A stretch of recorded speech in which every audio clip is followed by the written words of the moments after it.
ऐसी कहानी सुनाने जा रहा हूं जो आपकी रूह को कंपा देगी। एक लड़का, एक भूताहा जंगल और एक ऐसा राज जिसे जानकर वो खुद ही उस रहस्य का हिस्सा बन गया। तो चलिए शुरू करते हैं। अंधेरी हवेली का रहस्य। घना जंगल था जहां धुंध इतनी गहरी थी कि 2 कदम आगे कुछ दिखाई नहीं देता था। एक लड़का अकेला चल रहा था उस खतरनाक रास्ते पर। गांव के बुजुर्ग हमेशा कहते थे कि इस रास्ते से आज तक कोई सुरक्षित वापस नहीं लौटा। लेकिन वो लड़का था बहुत जिद्दी। उसे लगता था कि यह सब बस अंधविश्वास है। पर जंगल की खामोशी में सिर्फ उसके कदमों की आवाज गूंज रही थी और हर पेड़ की छाया किसी भूत की तरह लग रही थी। अचानक उसे दूर से एक पुरानी हवेली दिखी, काली, डरावनी, जैसे सदियों से वहां खड़ी हो। सबसे अजीब बात यह थी कि हवेली की खिड़कियां अपने आप खुलो और बंद हो रही थीं। बिजली चमक रही थी, लेकिन बारिश नहीं हो रही थी।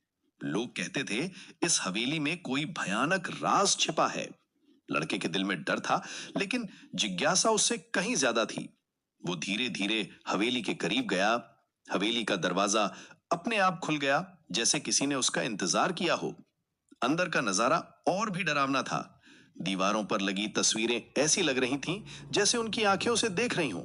दिए अपने आप जल रहे थे और सबसे डरावनी बात यह थी कि दीवार पर परछाइयां हिल रही थीं, जबकि कोई इंसान वहां नहीं था। परछाइयां यहां जिंदा थीं। लड़का समझ गया था कि वो किसी सामान्य जगह पर नहीं आया है। ऊपर की मंजिल पर जाते समय उसे एक बंद कमरा मिला। दरवाजे पर एक पुराना, जंग लगा ताला था जो लाल रंग में चमक रहा था। जैसे ही उसने ताले को छुआ, वो अपने आप खुल गया। कमरे के अंदर एक पुरानी किताब पड़ी थी जिसके पन्ने पीले पड़ चुके थे।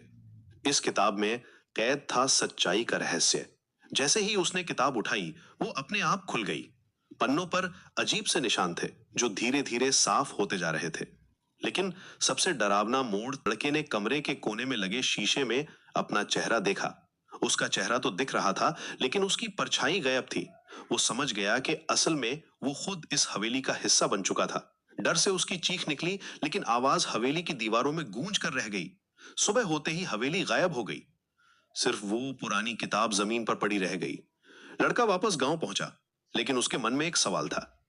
क्या यह सब सपना था या एक अधूरा सच? आज भी वो किताब उसके पास है और कभी-कभी रात में वो अपनी परछाई को ढूंढता है। दोस्तों, अगर आपको ऐसी रहस्यमयी कहानियां पसंद आती हैं, तो लाइक करना मत भूलिएगा। सब्सक्राइब भी कर दीजिए और नोटिफिकेशन बेल दबा दीजिए ताकि आपको ऐसी और भी डरावनी कहानियों की जानकारी मिलती रहे।